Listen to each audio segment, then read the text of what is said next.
100 பேருக்கு தான் இசையை சொல்லிக் கொடுத்தால் எத்தனை பேர் தேறுவார்கள் என்றும் இசையை கற்றுக்கொள்ள இளைஞர்கள் வருவது இல்லை என்றும் இசைஞானி இளையராஜா தெரிவித்தார். தந்தி டிவிக்கு அளித்த பிரத்யேக நேர்காணலில் அவர் இவ்வாறு கூறினார். நிறைய இப்போ மாபெரும் கலைஞர்களுக்கு தங்களுடைய கலையை மற்றவங்களுக்கு நம்ம சொல்லிக் கொடுக்கணும் அப்படிங்கிற மாதிரியான விஷயத்துல நிறைய பேர் போவாங்க. நீங்களும் கூட ஒரு அகாடமி ஆரம்பிக்க போறீங்க அப்படிங்கிற மாதிரியான விஷயம் கேள்விப்பட்டோம். அதை பற்றி கண்டிப்பா ஆரம்பிக்க போறோம். அது வர நேரத்தில் நீங்க தெரிஞ்சுக்கிறீங்க. ஏன்னா இது பாஸ் பண்ணணும் அப்படிங்கிறப்ப இதுக்கு தகுதியான பாத்திரம் தான் தேவை.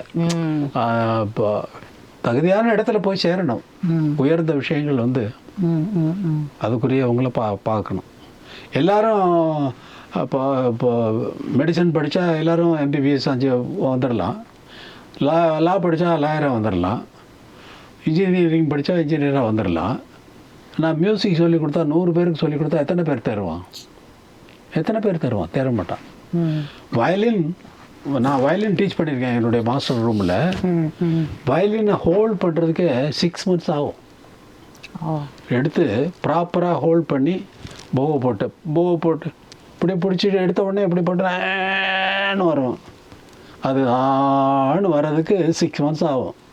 நான் டீச் பண்ணியிருக்கேன். ஸோ இந்த மாதிரி இப்போ இன்றைக்கி இருக்கிற இளைஞர் சமுதாயம் இதுக்கு டைம் செலவு பண்ணுறதுக்கு டைம் இல்லை அவங்களுக்கு. கீபோர்ட்னா வச்சா மைன்னு சத்தம் வரும். யார் தொட்டாலும் சத்தம் வரும். அதுதான் விஷயம். அதனால் கீபோர்டுன்னு போகிறாங்க. இன்றைக்கி மியூசிக் கற்றுக்கிறதுக்கு அப்படின்னு சொல்லி ஸ்டூடெண்ட்ஸ் யங்ஸ்டர்ஸ் வரமாட்டேங்கிறாங்க. இன்றைக்கி இருக்கிற யங்ஸ்டர்ஸ் எல்லாம் நல்லா ப்ரில்லியண்ட்டாக இருக்காங்க. சில பேர் அந்த இதில் லேப்டாப்பை வச்சுக்கிட்டே பண்ணுற சமாச்சாரங்கள்லாம் ஸ்பெல் பவுண்டிங்காக இருக்குது. நல்லா இருக்குது. ஸோ ஆனால் இதில் லைவ் இன்ஸ்ட்ருமெண்ட்ஸில் வரணும். அந்த கவனம், அந்த ஈர்ப்பும், அந்த ஃபோக்கஸும் லைவ் இன்ஸ்ட்ருமெண்ட்ஸில் வந்துருச்சுன்னா ரொம்ப சொல்ல முடியாத மகிழ்ச்சியாக ஆனந்தமும் சொல்ல முடியாத அளவுக்கு ஆர்கெஸ்ட்ரா உருவாயிடும், டெவலப் ஆகிடும். அப்புறம் நம்ம ஃபாரின் போய் ரெக்கார்ட் பண்ணணும் அப்படிங்கிற அவசியமே இல்லை.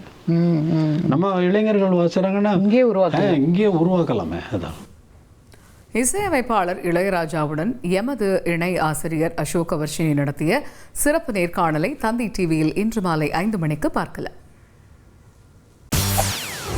செய்திகளை உடனுக்குடன் தெரிந்து கொள்ள உடனே சப்ஸ்கிரைப் பண்ணுங்க.